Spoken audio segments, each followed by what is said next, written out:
ಇದು BBMP ಆಯುಕ್ತರಿಗೂ ಗೊತ್ತಾಗಬೇಕು, ಸರ್ಕಾರಕ್ಕೂ ಗೊತ್ತಾಗಬೇಕು. ನಾಳೆ ಏನ್ ಜನ ಸೇರ್ತೀವಿ ನೋಡಿ ಅದು ಅವ್ರಿಗೆ ಅರ್ಥ ಆಗ್ಬೇಕು. ಮಾದಿಗ ಅನ್ನೋದು ಬರೆಸಬೇಕು, ಮಾದಾರ ಅಂತ ಆದರೂ ಬರೆಸಬೇಕು, ಅಥವಾ ಚಮಗಾರ ಅಂತ ಆದರೂ ಬರೆಸಬೇಕು. ಇಲ್ಲ ಈ ನಮ್ಮ ಉಪಜಾತಿಗಳಂತ ಯಾವ್ದಿದೆಯೋ ಅದ್ರ ಕಡ್ಡಾಯವಾಗಿ ನೀವು ಘೋಷಣೆ ಮಾಡಿಲ್ಲ ಅಂದ್ರೆ ನಿಮಗೆ ಸೌಲಭ್ಯಗಳು ಸಿಗಲ್ಲ. ಈ ಕಡೆ ಇನ್ನೂ ಹೇಗೆ ನೋಡಿ ಈ ಕುಂಡದಲ್ಲಿ ಇಟ್ಟಿದ್ದಾರೆ, ಈ ಭಾಗದಲ್ಲಿ ಚಿಕ್ಕಬಳ್ಳಾಪುರ, ಕೋಲಾರ, ಯಾದಿ ಆಂಧ್ರ ಅಂತ ಬಳಸಿ ಇನ್ನೂ ಗೊಂದಲದಲ್ಲಿ ಇಟ್ಟಿದ್ದಾರೆ. ಇದನ್ನು ಇವತ್ತಿಗೆ ನಿಲ್ಲಿಸಬೇಕು.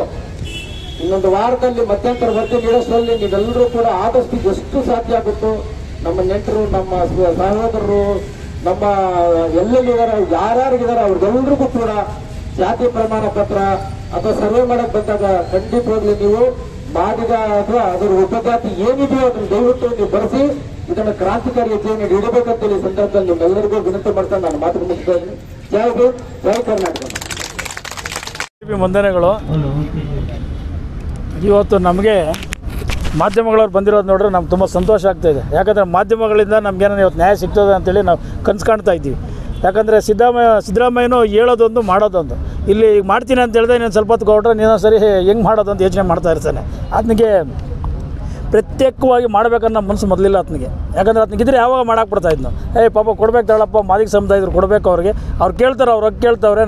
ನಾನಿರೋದು ಬಾಬಾ ಸಾಹೇಬ್ ಅಂಬೇಡ್ಕರ್ ಕೊಟ್ಟಂಥ ಭಿಕ್ಷೆಯಿಂದ ನಾನು CM ಆಗಿರೋದು ಅಂತ ಅಪ್ಪನಿಗೆ ಅರ್ಥ ಆಗ್ತಾ ಇಲ್ಲ. ಯಾಕಂತ ಹೇಳಿದ್ರೆ ಸಂವಿಧಾನ ಯಾರಪ್ಪನ ಸೊತ್ತಲ್ಲ, ಇದು ಸಾರ್ವಜನಿಕರ ಸೊತ್ತು. ಇದು ಅದಕ್ಕೆ ಸಮಾನವಾಗಿ ಎಲ್ಲ ಹಕ್ಕು ಕೊಡಬೇಕು ಸಿದ್ದರಾಮಯ್ಯನವರು. ಈಗ ಮೊನ್ನೆ ಹೇಳಿದ್ರು 19ನೇ ತಾರೀಕು, ನೋಡಪ್ಪ 22ನೇ ತಾರೀಕೆಲ್ಲ ಮುಗಿಸಾಕ್ಬಿಡ್ತೀನಿ ರೀ, ಇನ್ನೊಂದು 2 ದಿನದಲ್ಲಿ ನಿಮಗೆ ಅಧಿಕಾರ ಎಲ್ಲ ಕೊಟ್ಬಿಡ್ತೀವಿ, ಎಲ್ಲ ಹಕ್ಕುಗಳು ಕೊಟ್ಬಿಡ್ತೀನಿ. ಇದುವರೆಗೂ ಕೊಡಲಿಲ್ಲ. ತಿರ್ಗಿ ಆಮೇಲೆ 21ನೇ ತಾರೀಕು ಅದೇ ಮಾತು ಹೇಳಿದ್ರು ಅವರು, ಈಗ ಕೊಡ್ತೀನಿ ಅಂತೇಳಿ. ಅದೇನು ಹೇಳ್ತಾರೆ, ಬಾಬಾ ಸಾಹೇಬ್ ಅಂಬೇಡ್ಕರ್ ಗುಲಾಮ ಅಂತೇಳಿ ಒಂದು 100 ಸರಿ ಹೇಳಿದ ಮೇಲೆ ಗುಲಾಮಗಿರಿಗೆ ಹೋಗುತ್ತೆ ಅಂತ ಹೇಳ್ಬಿಟ್ಟು ಕೊಡ್ತೀನಿ ಅಂತೇಳಿ ಒಂದು ಸರಿ ಕೊಡ್ತಾನೆ ಅನ್ನೋ ಗೊತ್ತಿಲ್ಲ.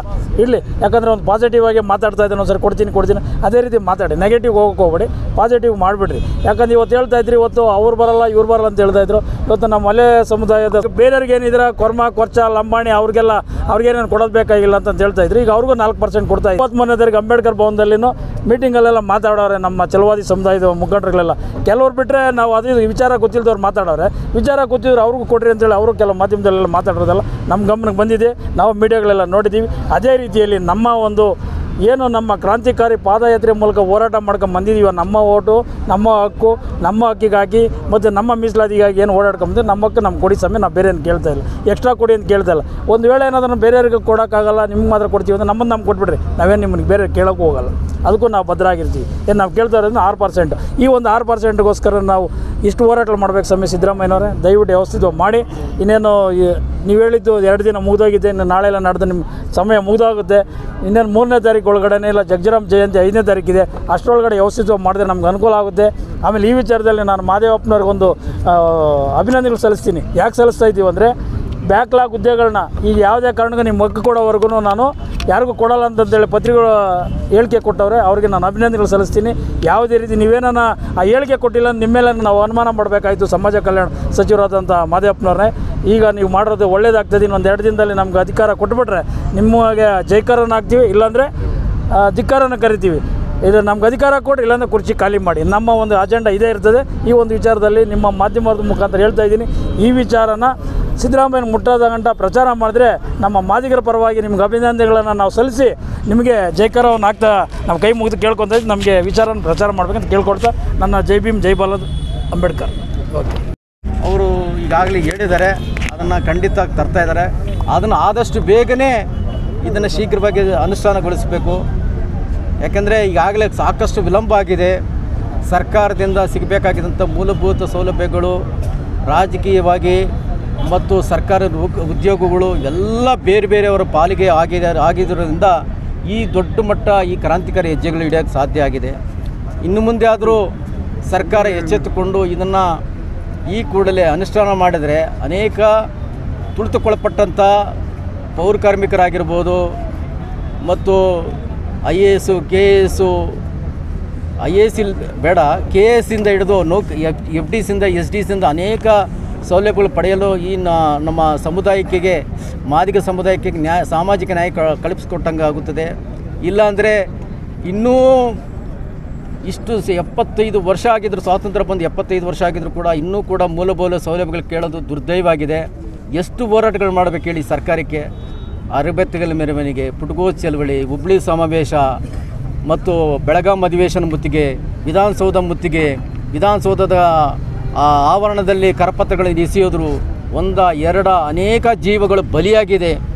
ಇದು ಇನ್ನೆಷ್ಟು ಬಲಿಯಾಗಬೇಕು?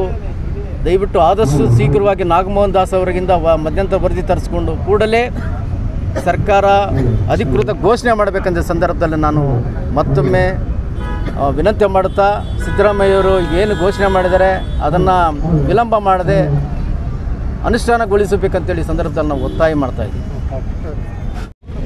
ನಿನ್ನೆ ಮೊನ್ನೆದಲ್ಲ, ಕಳೆದ 30 ವರ್ಷಗಳಿಂದ ನಡೀತಕ್ಕಂಥ ಬೃಹತ್ ಮಟ್ಟದ ಐತಿಹಾಸಿಕ ಹೋರಾಟಗಳು. ಅದರ ಅಂಗವಾಗಿ ಇವತ್ತು ನಮ್ಮ ನಾಡಿನ ಹುಟ್ಟು ಹೋರಾಟಗಾರರು, ಹೆಸರಾಂತ ತ್ಯಾಗಮಯಿ ಜೀವಿಯಾಗಿರ್ತಕ್ಕಂಥ ಪ್ರೊಫೆಸರ್ ಬಿ ಕೃಷ್ಣಪ್ಪನವರ ಸಮಾಧಿ ಹರಿಹರದಿಂದ ಕ್ರಾಂತಿಕಾರಿ ಪಾದಯಾತ್ರೆ ಮಾಡಿಕೊಂಡು ಇಲ್ಲಿ ಫ್ರೀಡಮ್ ಪಾರ್ಕ್ನಲ್ಲಿ ನಾವು ಚಳವಳಿ ಹಮ್ಮಿಕೊಡ್ತಾ ಇದ್ದೀವಿ. ಇದರ ಉದ್ದೇಶ ಒಳ ಮೀಸಲಾತಿ ಜಾರಿಗೆ ಆಗಬೇಕಂತೇಳಿ. ಈ ಜಾರಿಗೆ ಆಗಬೇಕಂತೇಳಿ ಈಗಾಗಲೇ ಮುಖ್ಯಮಂತ್ರಿಯವರು ಕೂಡ ಸಮುದಾಯನ ಅರ್ಥ ಮಾಡಿಕೊಂಡು ಮಧ್ಯಂತರ ವರದಿಯನ್ನು ಜಾರಿಗೆ ಮಾಡ್ತೀನಿ ಅಂತೇಳ್ಬಿಟ್ಟು ಈಗಾಗಲೇ ಘೋಷಣೆ ಮಾಡಿದರೆ ಅವರಿಗೆ ಈ ಸಂದರ್ಭದಲ್ಲಿ ಸ್ವಾಗತವನ್ನು ಕೋರ್ತಾ ಇದ್ವಿ. ಮೊದಲನೇದಾಗಿ ಒಳ ಮೀಸಲಾತಿದಿಂದ ಜಾರಿಗೆ ಆಗಿಲ್ಲ ಅಂದರೆ ಬಹುದೊಡ್ಡ ನಷ್ಟ ಸರ್ಕಾರಕ್ಕೂ ಕೂಡ ಆಗುತ್ತಂತ ಮನಗಂಡಿದೆ. ಈಗಾಗಲೇ ಸಮುದಾಯದ ಮುಖಂಡರು ಕೂಡ ಹೇಳಿಕೆ, ಪ್ರತಿಯೊಂದು ಹೆಜ್ಜೆದಲ್ಲಿ ಕೂಡ ಸಚಿವರು ಕೂಡ ಹೇಳಿಕೆ ಕೊಡ್ತಾ ಇದ್ದಾರೆ. ಎಲ್ಲ ನಮ್ಮ ರೈಟ್ ಬ್ರದರ್ಸ್ ಆಗಿರಲಿ ಅಥವಾ ನಮ್ಮ ಸಮುದಾಯ ಆಗಿರಲಿ, ಎಲ್ಲರೂ ಕೂಡ ಇದನ್ನು ಸ್ವಾಗತಿಸಿದ್ದಾರೆ. ಇದೊಂದು ಕ್ರಾಂತಿಕಾರಿ ಸರ್ಕಾರ ನಡೆದಿದೆ. ಈಗಾಗಲೇ ಆಂಧ್ರದಲ್ಲೂ ಕೂಡ ಘೋಷಣೆ ಮಾಡಿ